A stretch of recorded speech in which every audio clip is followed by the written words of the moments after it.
Nah, saya ingin mengingatkan kita semua bahwa how to develop wisdom itu kita perlu menyusuri the path. Ada suatu jalan bahwa untuk mendapatkan hikmat kita perlu berjalan menyusuri jalan setapak untuk mendapatkan kebijaksanaan itu. Nah, orang namanya jalan itu kadang-kadang hal-hal yang boring, hal-hal yang diulang-ulang, hal-hal kecil, keputusan-keputusan kecil. Kalau kita membicarakan riwayat hidup kita, biasanya kita hanya menceritakan milestone dari hidup kita. Misalnya saudara lulus kuliah, saudara menikah, saudara mungkin berhasil dalam pekerjaan, saudara tulis dalam biografi hidup saudara. Tetapi itu milestone, itu terdiri dari hal-hal yang boring mungkin saudara lakukan setiap hari secara rutinitas, keputusan-keputusan kecil. Tetapi keputusan-keputusan kecil itu mempengaruhi hal-hal yang besar. Itulah sebabnya kita perlu membuat keputusan-keputusan kecil ini dengan sesuatu kebijaksanaan.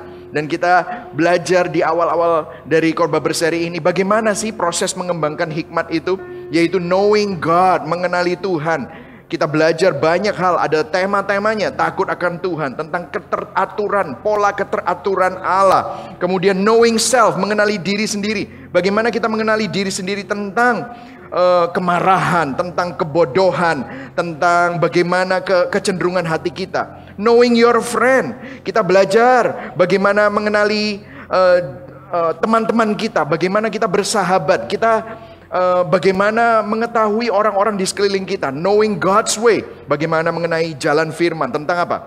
Pride, seksualitas, kecantikan, hal-hal yang kita bicarakan di minggu-minggu yang sebelumnya. Terus kita bicara tentang knowing your suffering, bagaimana mengenali penderitaan lewat healing, self-control, emotion. 2 minggu lalu kita belajar tentang ujian kehidupan. Nah, hari ini kita akan belajar yang terakhir adalah restoring broken relationship. Pertanyaan yang mendasar mengenali hikmat dalam knowing self, mengenali diri sendiri, dan juga memperbaiki hubungan dengan orang di sekitar kita, ya saudara ya. Tetapi intinya hikmat bukanlah tentang teori, bukanlah tentang aturan atau pola yang harus dipelajari, tetapi seorang pribadi yang penuh kasih, yang perlu kita kenal, yaitu Yesus Kristus. Dan hikmat ini gak ada jalan pintasnya. Kita perlu mengenal Dia, supaya karakter Kristus itu ada di dalam hati kita, dan kita membuat keputusan yang tepat, yang sesuai dengan kehendak firman, ya saudara ya. Makanya kalau saudara pergi ke toko buku, ada self-help, 5 cara, 3 cara, 7 cara, 10 cara untuk punya relationship yang baik, untuk kaya, untuk sukses. Itu adalah shortcut yang akhirnya tidak begitu menolong, saudara. Kenapa? Karena sekali lagi hikmat gak ada jalan pintas. Kita harus terus mengembangkannya setiap hari. Jadi jika hikmat adalah Yesus Kristus, maka kebijaksanaan adalah proses mengenal Kristus.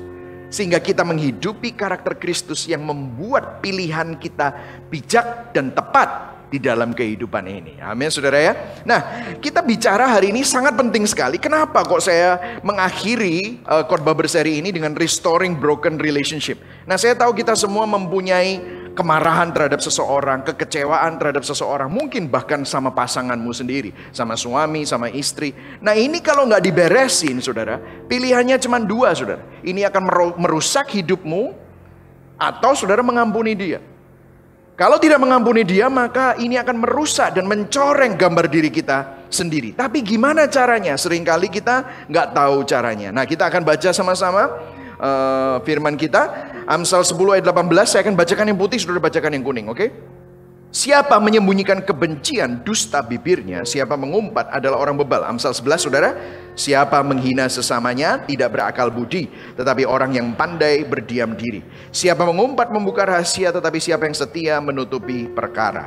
Ayat 17, Amsal 17 ayat 9. Siapa menutupi pelanggaran mengejar kasih, tetapi siapa membangkitkan perkara menceraikan sahabat karibnya. Amsal 24 ayat 17 saudara. Jangan bersuka cita kalau musuhmu jatuh, jangan hatimu beria-ria kalau ia terperosok, supaya Tuhan tidak melihatnya dan menganggapnya jahat, lalu memalingkan murkanya daripada orang lain. Jangan menjadi saksi terhadap sesamamu tanpa sebab, dan menipu dengan bibirmu. Janganlah berkata sebagaimana ia memperhatikan aku, demikian kuperlakukan dia, aku membalas orang menurut perbuatannya. Amsal 25 ayat 7b, ayo sama-sama baca. Apa matamu lihat, jangan terburu-buru kau buat perkara pengadilan. Karena pada akhirnya apa yang engkau dapat lakukan kalau sesamamu telah mempermalukan engkau. Belalah perkaramu terhadap sesamamu itu, tetapi jangan buka rahasia orang lain. Ayat 10. Supaya jangan orang yang mendengar engkau akan mencemoohkan engkau.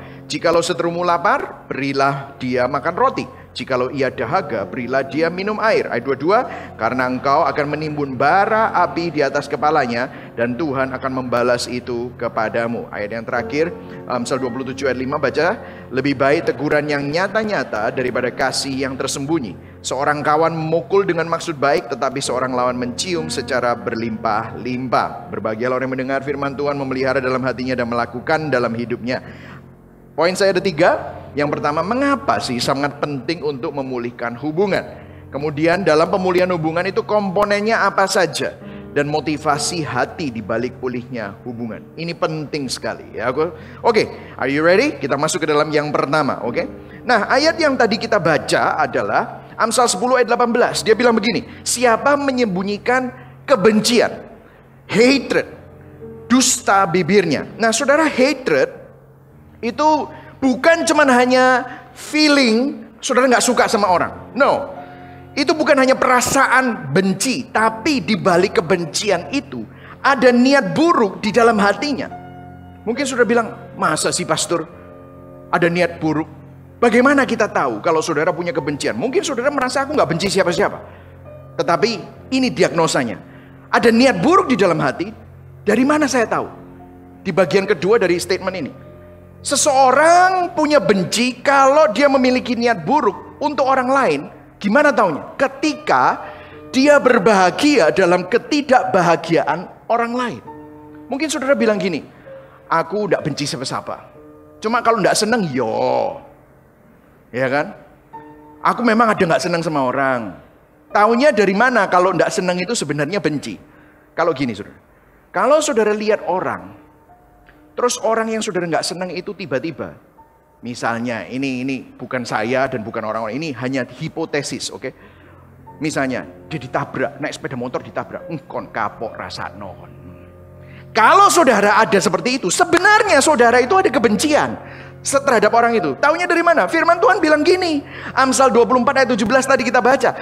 Ayo baca sama-sama, 1, 2, 3. Jangan bersuka cita kalau musuhmu jatuh, jangan hatimu beria-ria kalau dia terperosok. Jadi ini buktinya kalau kita melihat seseorang yang kita tidak sukai, waktu mereka berbuat salah, atau mereka kena konsekuensi, atau mungkin kena sial, terus kita di dalam hati, mungkin saudara terlalu kasar lah ya, seperti tadi saya kapokmu gitu, enggak, tapi saudara senyum. Kualat kowe gitu saudara ya. Kalau saudara seperti itu, sebenarnya saudara itu sedang memelihara benci. Dan ini bahaya saudara. Mungkin saudara bilang, masa bahaya? Kalau bahaya, saya banyak kok kayak gitu di dalam hati saya. Gitu. Masa pastor? Itu kok rasanya agak mengada-ada, terlalu jauh. Coba kita lihat, ada hal yang mirip yang pernah Yesus katakan di perjanjian baru. Dan dia sebenarnya mengutip prinsip di Matius 5 ini. Dia berkata begini, waktu dia bilang, mengatakan hal ini kepada orang Farisi dan ahli-ahli Taurat yang saat itu sedang membenci Yesus. Kamu telah mendengar yang difirmankan kepada nenek moyang kita, jangan membunuh, siapa yang membunuh harus dihukum. Kemudian ayat 22, tetapi aku berkata kepadamu, setiap orang yang marah terhadap saudaranya harus dihukum. Siapa yang berkata kepada saudaranya kafir harus dihadapkan ke mahkamah agama. Dan siapa yang berkata jahil, jahil. Saya sering ngomong gitu sama anak saya, jahil. Bukan, ini raka, you are nothing. Harus diserahkan ke dalam neraka yang menyala-nyala. Maksudnya begini saudara, pernah gak saudara bilang, aku ini gak benci, cuma gini loh, gak tak anggap orang itu.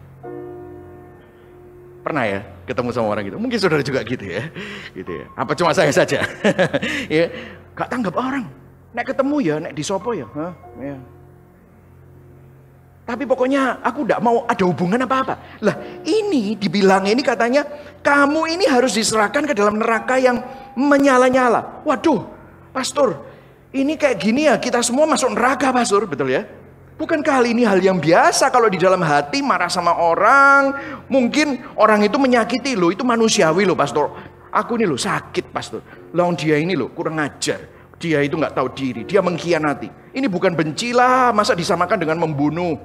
Begini saudara, benci, kemarahan terhadap seorang ini kalau tidak dibereskan, awalnya ini bagaikan benih. Karena kita sebenarnya nggak mau mengakui bahwa itu ada di dalam hati kita. Kita cenderung menyembunyikan kebencian, hatred, niat buruk. Nggak ngomong lah, masa ngomong kayak gitu? Ya mungkin ngomong sama teman dekat, kon kapok rasakno, sial kowe yo, kualat wis memang wayahe gitu. Tapi kebencian itu seperti benih yang berpotensi tumbuh jadi hutan, saudara. Bahkan kita sering menyembunyikannya dari diri kita sendiri. Dan kalau nggak dibereskan dan kita nggak dealing with this, maka akan berlanjut. Saudara lihat lanjutnya seperti apa? Habis marah, habis benci, firman Tuhan bilang gini, habis disembunyikan bencinya, diam-diam. Tapi habis itu apa? Minggu lalu kita belajar tentang perkataan. Habis itu siapa menyembunyikan kebencian, terus udah gitu selanjutnya siapa mengumpat. Nah mengumpat ini kata-katanya kurang tepat, tetapi spread slander. Slander ini minggu lalu kita belajar bahwa gosip. Tetapi gosip ini kalau ditambahin bumbu-bumbu, slander ini bisa diartikan bukan cuma hanya gosip.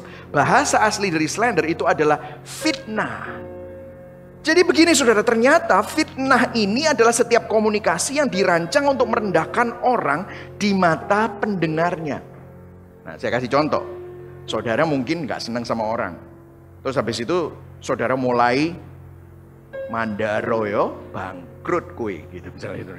Atau kalau enggak misalnya ibu-ibu gitu, yo saiki si ayu, engko nek molor kabeh rapakno, rosokno gitu Saudara ya. Welek kue gitu misalnya gitu Saudara. Dalam hati enggak ngomong gitu ya Saudara. Tapi habis itu apa? Kalau ini enggak diberesin, nanti Saudara ketemu sama teman.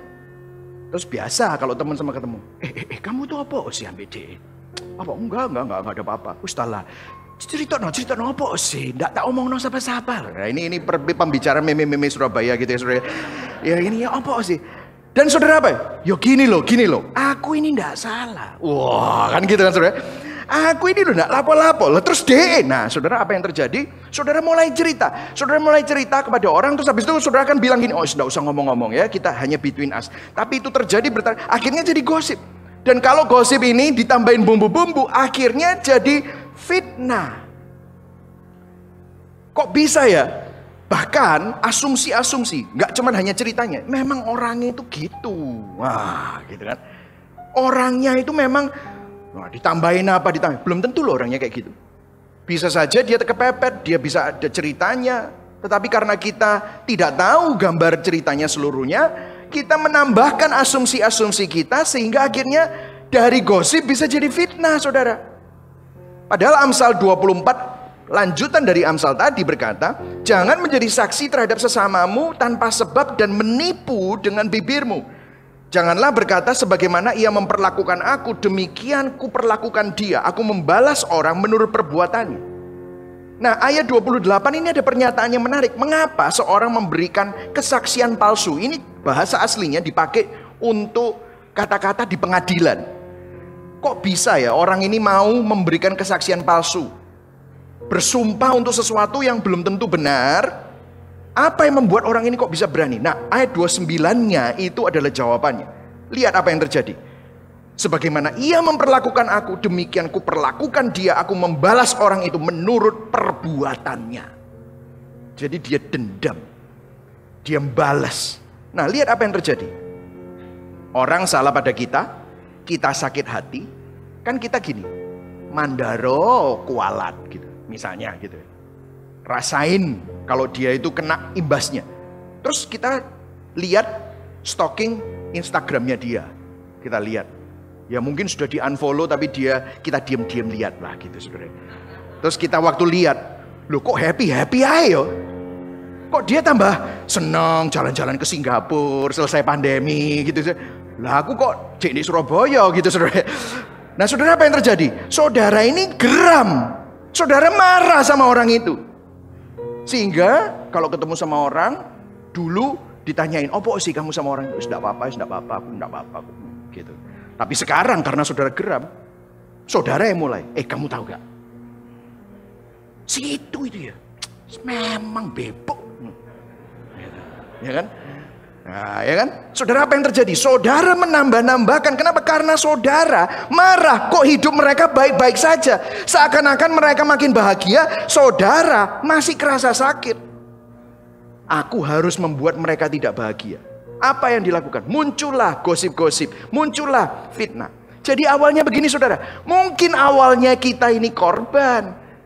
Saudara sakit hati, tersinggung, gak diberesin. Jadi benci, gak diberesin. Kebencian itu semakin mengakar dalam diri kita, merusak gambar diri kita. Dan tanpa kita sadari, kita menjadi serupa dengan apa yang kita benci. Dan guess what? Kalau kita terus melakukan itu, orang itu juga bisa sakit hati sama kita. Dan kalau kita melakukan itu, belum tentu orang yang kita ajak omong itu gak tersinggung sama perkataan kita. Akhirnya apa? Kita jadi persis seperti orang yang menyakiti kita. Halo? Saudara pernah gak ketemu sama orang tuh bilang gini, dosa turunan. Dosa turunan, makanya orang karismatik suka memutuskan kutuk nenek moyang, kan gitu kan saudara ya. Tetapi kalau saudara perhatikan, itu adalah dosa yang tidak pernah dibereskan. Saudara pernah ketemu sama keluarga, bapaknya alkohol, engkonge alkohol, kongcoe alkohol, dianya juga problem sama alkohol. Selingkuh semua. Sakit gak anaknya? Sakit. Dia semakin benci, dia semakin obses, dia semakin kepikiran. Gak sengaja, Bu Charlotte ngomong ini nih, gak sengaja kita repeat hal yang sama. Kok bisa ya? Karena itu mengakar dalam diri kita. Saudara masih ingat, kalau terobsesi itu penyembahan berhala. Dan kalau kita menyembah berhala, kita menjadi seperti apa yang kita sembah.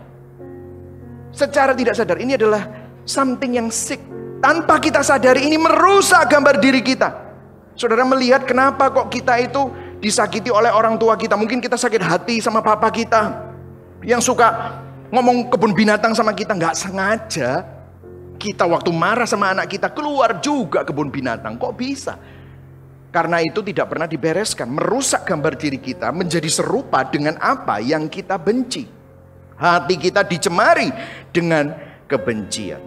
Nah, bagaimana dealing dengan hal ini supaya kita bisa memulihkan hubungan? Karena gini saudara, pilihannya cuma dua.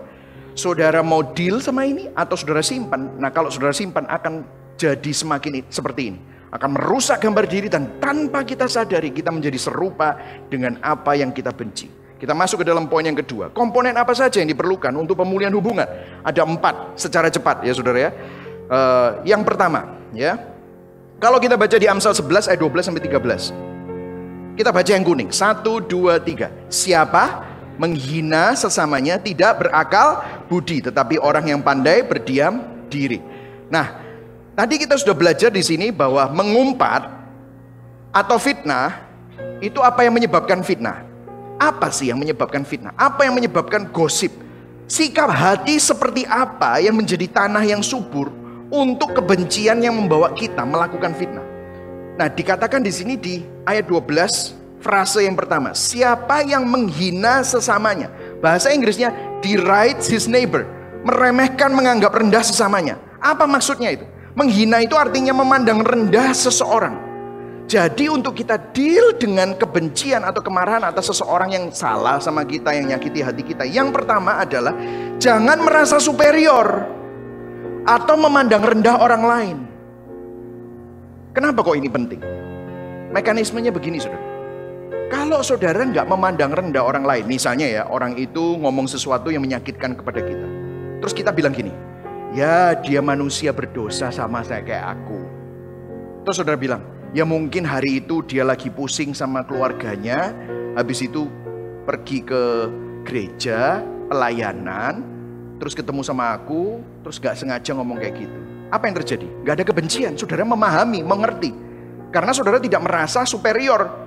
Jadi saudara gak merasa aku gak kayak gitu, aku lebih baik dari dia, gak gitu. Saudara merasa saudara juga orang berdosa dan bisa mengalami hal yang sama, dan saudara bisa salah ngomong. Maka saudara akan santai.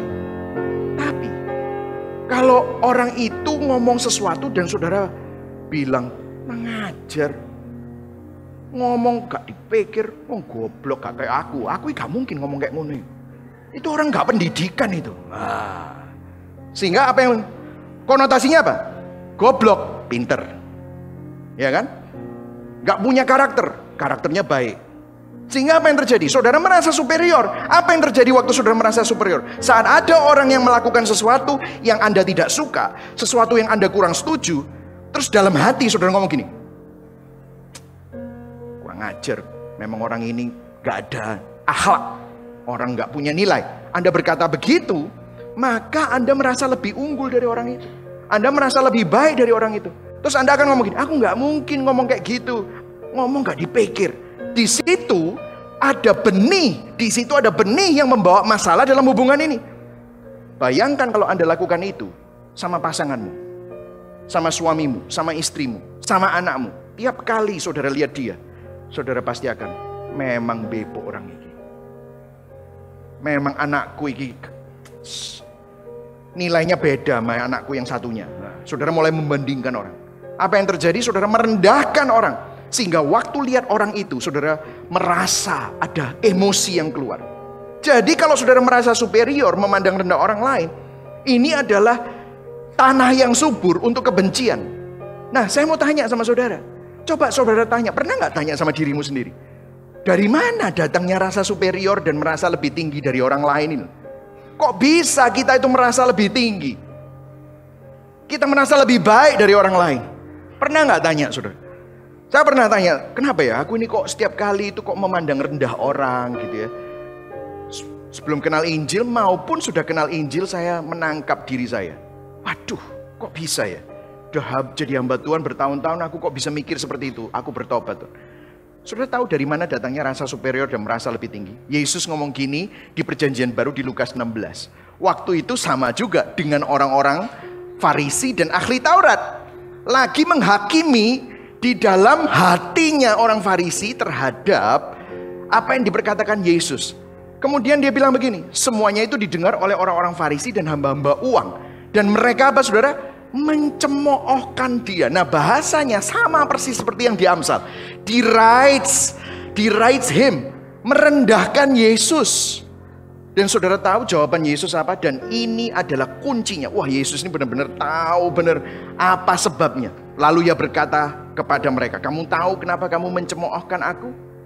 Kamu membenarkan diri di hadapan orang-orang. Tetapi Allah mengetahui hatimu, sebab apa yang dikagumi manusia dibenci oleh Allah.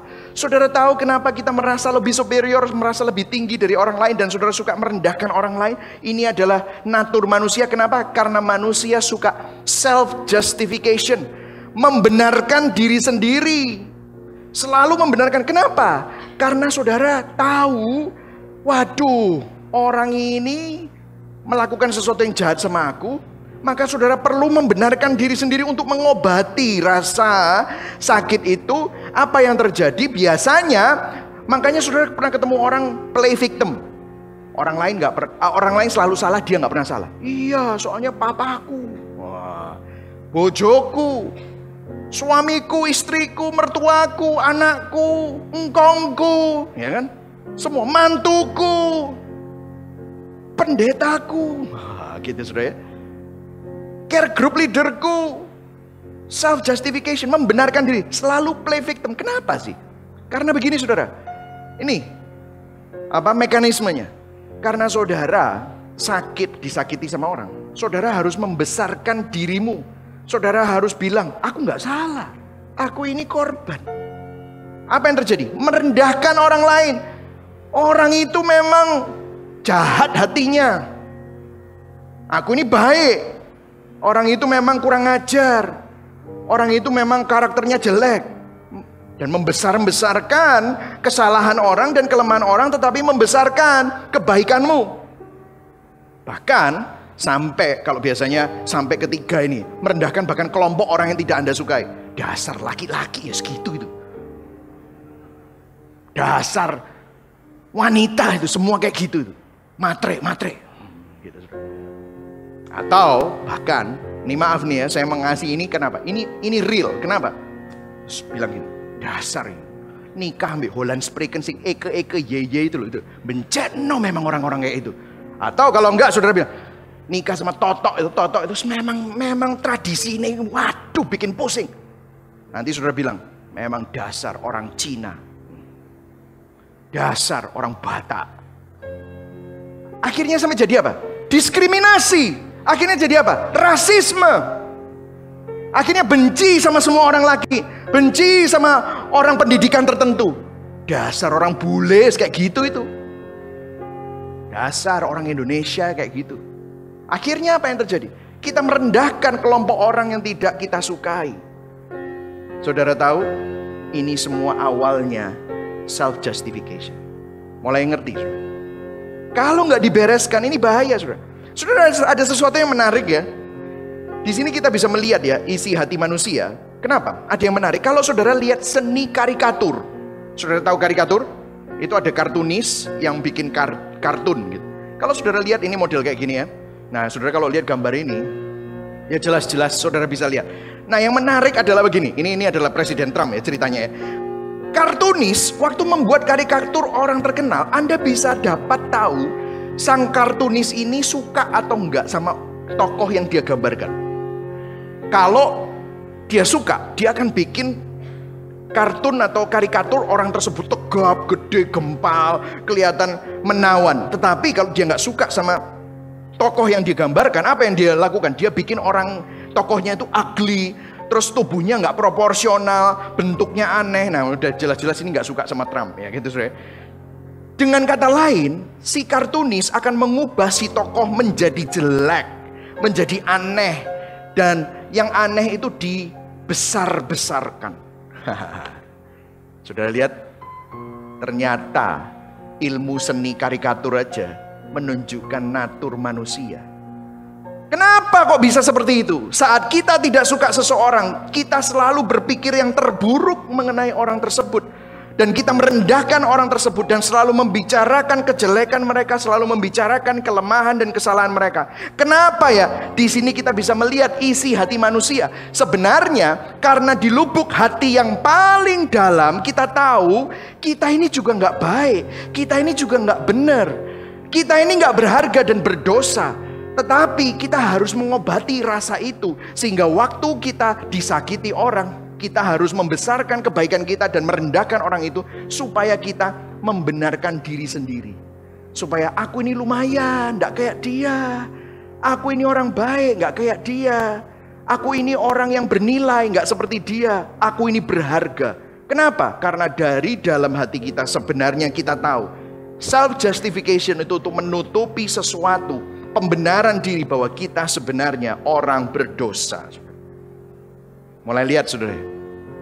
Berikutnya, yang kedua, jadi bukan cuma hanya superior dan memandang rendah orang, jangan melakukan itu. Tetapi yang kedua dikatakan, Amsal 17 ayat 9, siapa menutupi pelanggaran mengejar kasih, tetapi siapa membangkit-bangkitkan perkara. Katakan sama-sama, membangkit-bangkitkan perkara. Membangkit-bangkitkan perkara. Repeat an offense. Ini adalah poin yang kedua. Gini saudara, jangan membangkit-bangkitkan perkara.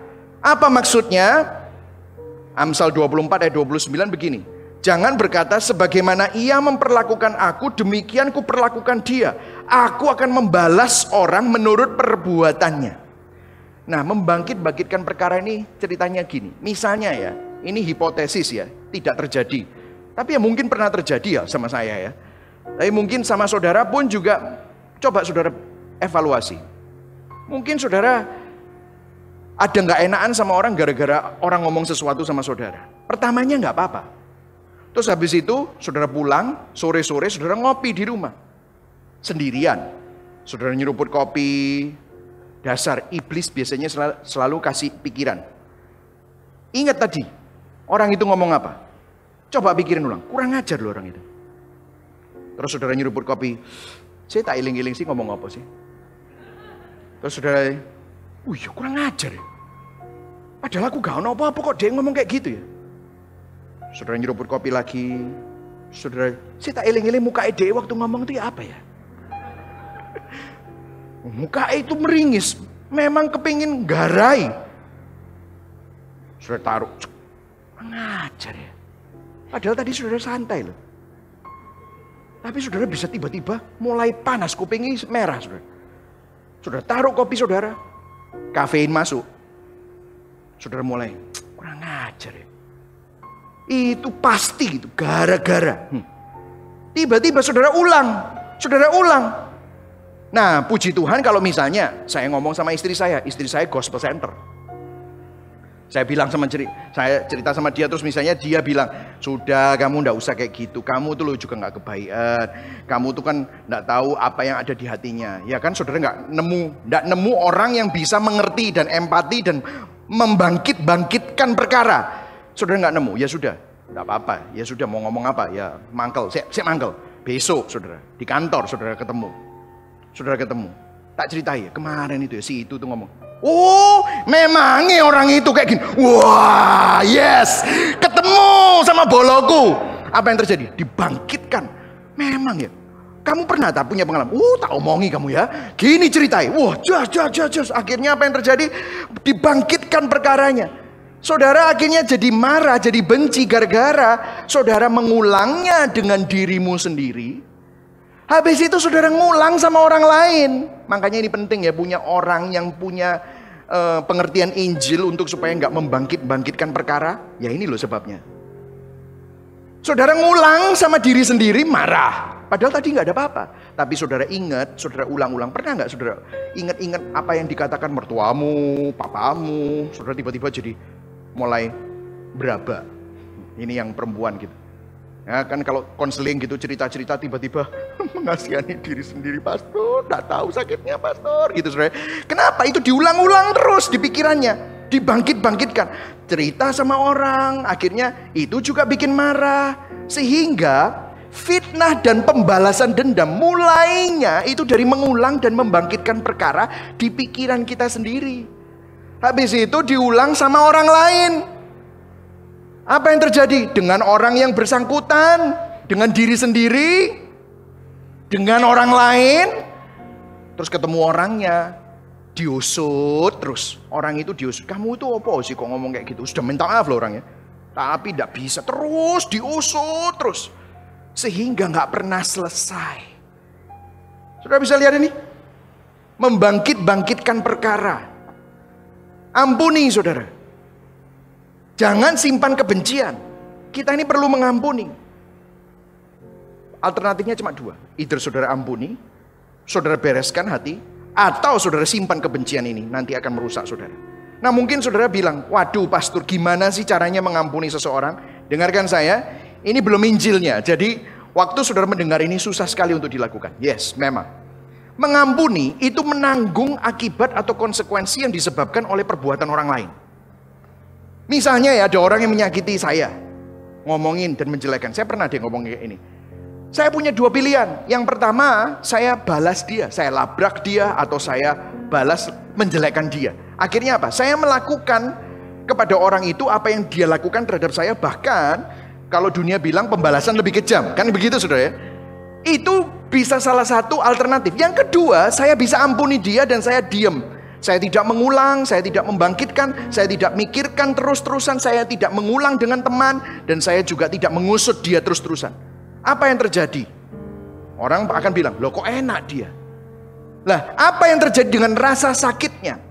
Waktu saya ampuni orang itu, yang terjadi dengan rasa sakit saya, kerugian yang disebabkan oleh orang itu, rasa sakit dan pemfitnahannya atau penjelekannya, saya yang tanggung, saya yang serap, ya sudah. Tidak apa-apa. Hanya orang yang secure, aman identitasnya sama Tuhan yang bisa melakukan itu. Ya saya serap. Loh kok enak pastor? Well, itu yang firman Tuhan katakan. Ada step satu lagi yang akan membantu apa yang firman Tuhan katakan. Amsal 25 ayat 21 dikatakan begini. Baca sama-sama. 1, 2, 3. Jikalau seterumu lapar, ayo sama-sama baca. Berilah dia makan roti. Dan jikalau ia dahaga, berilah dia minum air. Karena engkau akan menimbun bara api di atas kepalanya, dan Tuhan akan membalas itu kepadamu. Jadi saudara, kalau saudara sudah dikhianati, dijahati, kecewa, dan tahu orang yang jahat sama saudara itu kayaknya hidupnya oke-oke aja. Kan sering kita bilang gini ya, udah, aku gak apa-apa kok. Wah, kan biasanya bilang, gak apa-apa. Tapi pokoknya gini, orang itu sama aku, pokoknya aku gak cedek-cedek. Selama dia nggak ganggu aku nggak ganggu dia, ya sudah. Saudara tahu, itu nggak mengampuni. Itu nggak menyelesaikan apa yang ada di dalam hati. Kenapa saudara? Karena saudara masih ada. Saudara masih menghukum mereka dan saudara sedang menghukum diri saudara sendiri. Dan melihara benih kebencian itu di dalam hati saudara. Meskipun saudara nggak membalasnya. Karena firman Tuhan bilang apa? Kamu nggak bisa nggak ngapa-ngapain. Kamu justru harus mendoakan dia. Justru harus baik sama dia. Dan kalau dia jahat sama kamu, balaslah dengan kebaikan. Balas kejahatan dengan kebaikan. Wah, saudara. Ini adalah step yang sangat-sangat berbeda dengan banyak agama. Karena bahkan Taurat pun bilang, mata ganti mata, gigi ganti gigi. Tapi ini balas kejahatan dengan kebaikan. Lucu saudara. Saudara dengarkan saya. Ini penting sekali. Kita tidak dapat melarikan diri dari isu hati kita. Sampai kita secara positif menginginkan kebaikan bagi orang yang menyakiti kita. Gak akan bisa saudara bisa ampuni sampai kita bisa menginginkan kebaikan secara positif. Saudara, kalau saudara pikir ya saudara, mungkin orang itu memang benar-benar membutuhkan pertolongan. Misalnya mereka mempunyai pola yang jahat dalam hidup mereka, dan pola jahat itu merugikan saudara. Nah mungkin saudara, oke lah, berhenti sampai di sini, tidak tak apa-apain lah. Tapi apa yang terjadi dengan orang itu? Karena orang itu punya pola, dia akan terus hidup seperti itu. Artinya apa? Dia hidup di dalam kesengsaraan. Dosanya menyiksa dia. Kalau kita tidak menolong dia, mendoakan dia, baik sama dia, membangun jembatan sama dia, siapa yang bisa membangun jembatan sama dia? Dan waktu kita melakukan itu, firman Tuhan berkata begini kan, kita menaruh bara di kepalanya dia. Nah, ada yang menafsirkan gini, biar no kualat, makanya nanti sama Tuhan dikasih bara kepalanya. Bukan loh saudara. Itu artinya bukan itu loh saudara. Itu bahaya penafsirannya. Karena kalau saudara perhatikan penafsiran itu tidak sesuai dengan. Nah, apa penafsiran yang benar? Menaruh bara di atas kepala itu gini saudara. Di zaman dulu orang Yahudi kalau tahu ternyata dia ini salah sama orang, dia nggak tahu, terus akhirnya dia sadar. Apa yang terjadi? Sebagai tanda pertobatan, dia mengoyakkan jubahnya, dia taruh bara di atas kepalanya, bara abu di atas kepalanya sebagai tanda perkabungan. Aku ini berkabung atas dosaku karena aku sudah menyakiti dan berdosa terhadap saudaraku. Jadi maksudnya apa? Waktu kita membalas orang itu dengan kebaikan, bukan supaya Tuhan balas, supaya kena hukuman, bukan, atau supaya kualat, bukan, saudara. Tetapi supaya orang itu satu hari dijamah oleh Tuhan, supaya orang itu dapat bertobat, hatinya diketuk oleh Roh Kudus, supaya dia sadar bahwa dia ini membutuhkan Tuhan. Itu saudara. Jadi ini luar biasa sekali, kebenaran yang sangat-sangat memerdekakan sebenarnya. Dan kita lihat di Roma 12 bahkan dikatakan begini, ayat 17, janganlah membalas kejahatan dengan kejahatan, lakukanlah apa yang baik bagi semua orang. Ayat 18, baca sama-sama, 1, 2, 3. Sedapat-dapatnya kalau hal itu bergantung padamu, hiduplah dalam perdamaian dengan semua orang. Ayat 20, tetapi jika seterumu lapar, berilah dia makan, jika ia haus, berilah dia minum. Dengan berbuat demikian kamu apa? Menumpukkan bara api di atas kepalanya. Terus kemudian ayat 21, janganlah kamu kalah terhadap kejahatan, tetapi kalahkan kejahatan dengan kebaikan. Yang setuju katakan amin. Wow. Jadi saudara, bukan cuman hanya diemin. Pokoknya aku gak ganggu kamu, kamu gak ganggu aku. Itu tetap aja, pasti masih ada. Dan itu akan jadi benih yang akan jadi hutan penuh dengan kebencian dan merusak gambar diri kita.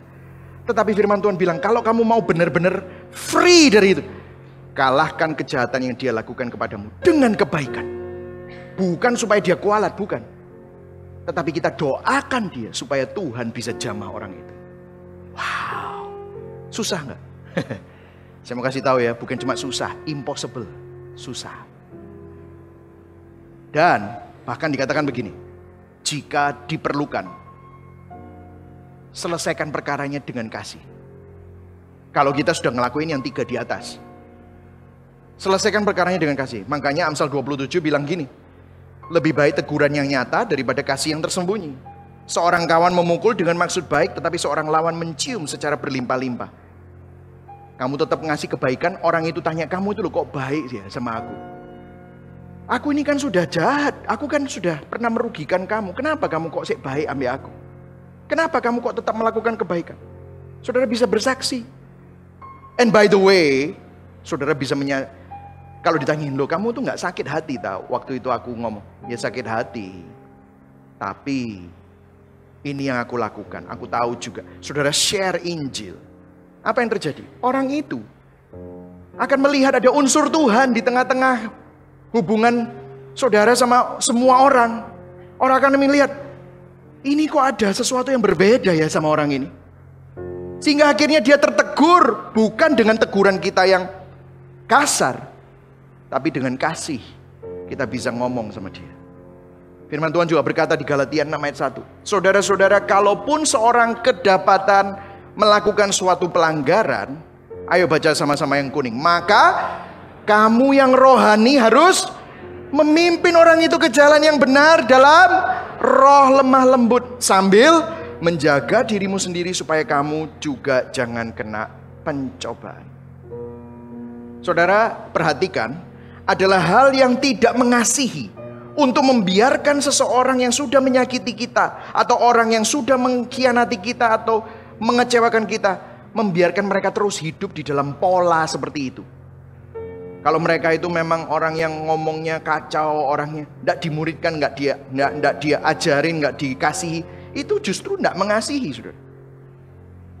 Tetapi kalau saudara sudah mengalami kasih Tuhan, saudara sudah mengalami Injil, maka saudara waktu melakukan itu, saudara sedang membimbing dia, memimpin dia. Dan dengan begitu saudara pun juga disembuhkan. Nangkep saudara? Nah, mungkin tahu saudara, saya tahu waktu saudara dengar ini, angel.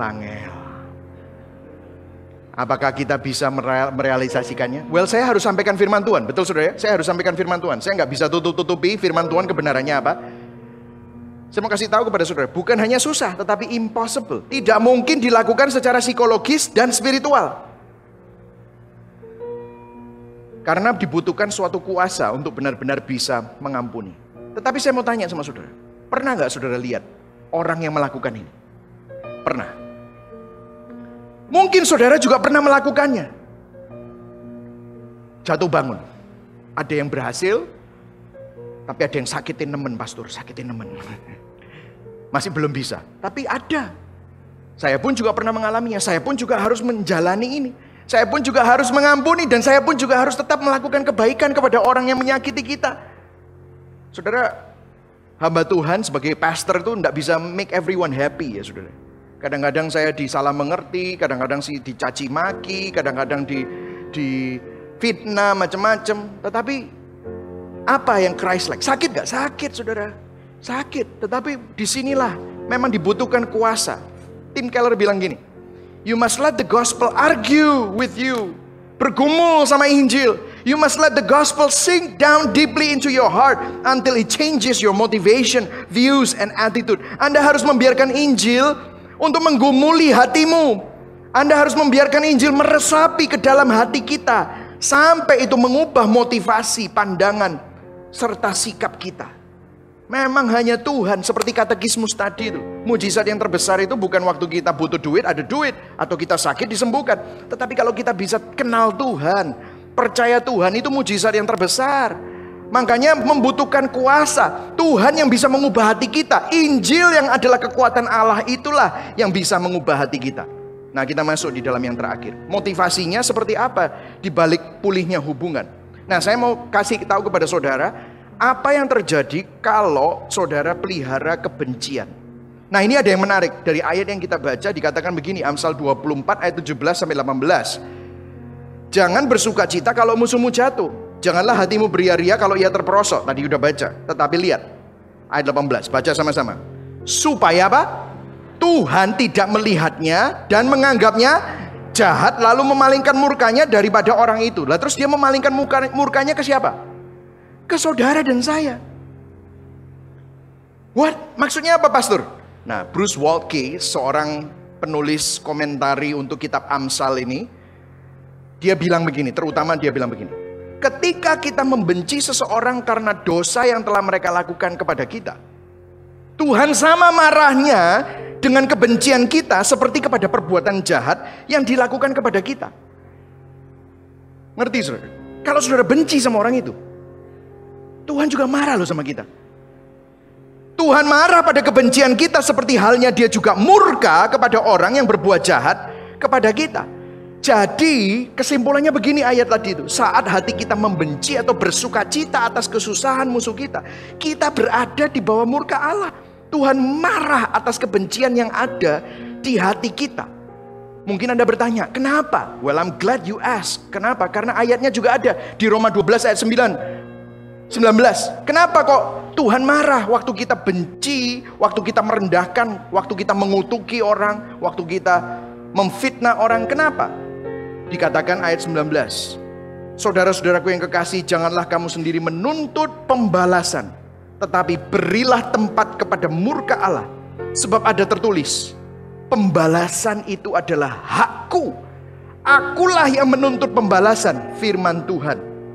Jadi saudara, kenapa kok Tuhan tuh benci saat kita balas dendam, saat kita merendahkan orang, saat kita benci?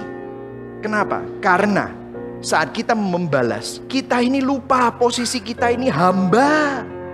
Tetapi kita ini jadi hamba yang menempatkan diri di posisi Allah.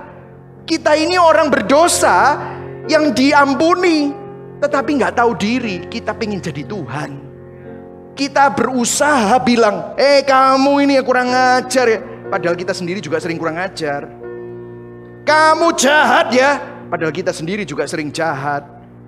Sehingga apa yang terjadi? Kita menempatkan diri sebagai Tuhan. Itulah sebabnya ada begitu banyak ayat yang mengatakan, ada 60 lebih kata-kata di Alkitab yang menjelaskan bahwa pembalasan itu adalah haknya Allah. Kita nggak berhak membalas. Kenapa? Karena waktu kita berusaha membalas, artinya kita menaruh diri sebagai Tuhan. Firman Tuhan berkata, hakkulah dendam dan pembalasan. Vengeance is mine. Ibrani 10 ayat 30 di perjanjian baru. Pembalasan adalah hakku. Akulah yang akan menuntut balas. Nah, tetapi ada juga ayat yang mengatakan begini, saudara. Mazmur 103. Tuhan adalah penyayang dan pengasih, panjang sabar dan berlimpah kasih setia. Tidak selalu ia menuntut dan tidak untuk selama-lamanya ia mendendam. Loh, tadi katanya vengeance is mine. Pembalasan adalah hak Tuhan. Ayat 10. Tidak dilakukannya kepada kita setimpal dengan dosa kita, dan tidak dibalasnya kepada kita setimpal dengan kesalahan kita. Wow. Kalau tadi kita dibilang apa? Aku akan membalas perbuatan orang itu setimpal dengan apa yang dia perbuatkan kepada aku. Ayat 11. Tetapi setinggi langit di atas bumi, demikian besarnya kasih setianya kepada orang-orang yang takut akan dia. Sejauh timur dari barat, demikian dijauhkannya daripada kita pelanggaran kita. Seperti apa? Bapa sayang kepada anak-anaknya. Di ayat yang lain, manusia yang berdosa itu jahat sama Tuhan. Manusia yang berdosa itu musuh Allah. Tetapi dikatakan, tidak selalu dia menuntut, tidak selama-lamanya dia mendendam. Tidak dilakukan kepada kita setimpal dengan dosa kita, dan gak dibalas kepada kita setimpal dengan kesalahan kita. Kalau tidak dilakukan setimpal dengan dosa kita, kalau tidak dibalas kepada kita setimpal dengan kesalahan kita, siapa yang menyerap pembalasan Allah? Karena waktu Tuhan bilang, aku mengampuni kamu, aku memberikan anugerah kepada kamu, harus ada yang dibalas, harus ada yang dihukum. Disinilah kacamata Injilnya. Karena siapa yang membalasnya? Siapa yang menghukumnya? Siapa yang menyerap semuanya itu? Yang menyerap ya Tuhan sendiri. Seperti kalau kita mengampuni orang, seakan-akan kita yang menyerap, tetapi sebenarnya enggak. Yesus yang menyerap. Itulah sebabnya di Yesaya 53 baru ngerti. Kita mengira Yesus kena tulah. Kita mengira Yesus dipukul dan ditindas Allah. Iya, memang dia ditindas, dia dipukul. Kenapa? Dia yang menderita dan menanggung pembalasan Allah terhadap dosa saudara dan dosa saya. Ayat 5, dia tertikam oleh karena pemberontakan kita. Dia diremukkan oleh karena kejahatan kita. Ganjaran yang mendatangkan keselamatan bagi kita ditimpakan kepada dia. Oleh bilur-bilurnya kita sembuh.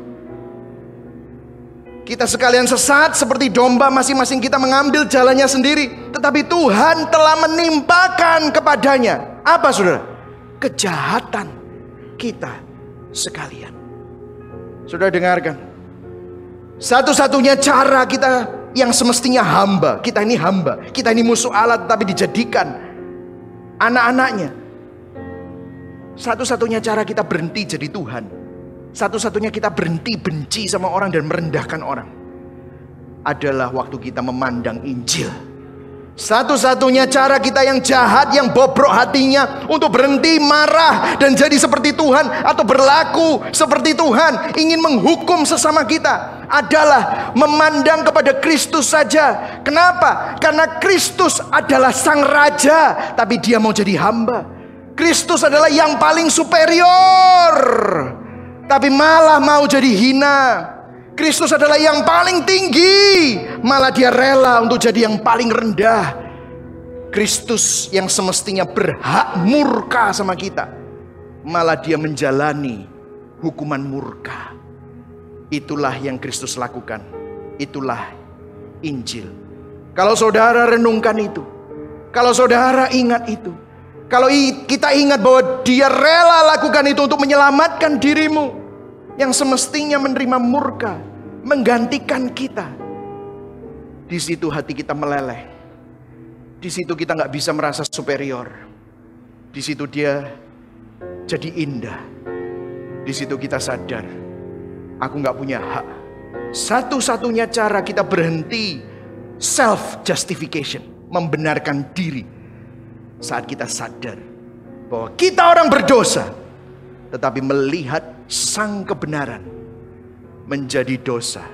Dia yang tidak mengenal dosa menjadi dosa, supaya kita yang berdosa menjadi kebenaran Allah di dalam Kristus. Baru Tuhan, ampuni aku. Tuhan, aku lupa siapa aku. Baru saudara bisa lihat orang yang menyakitimu dengan kacamata Kristus.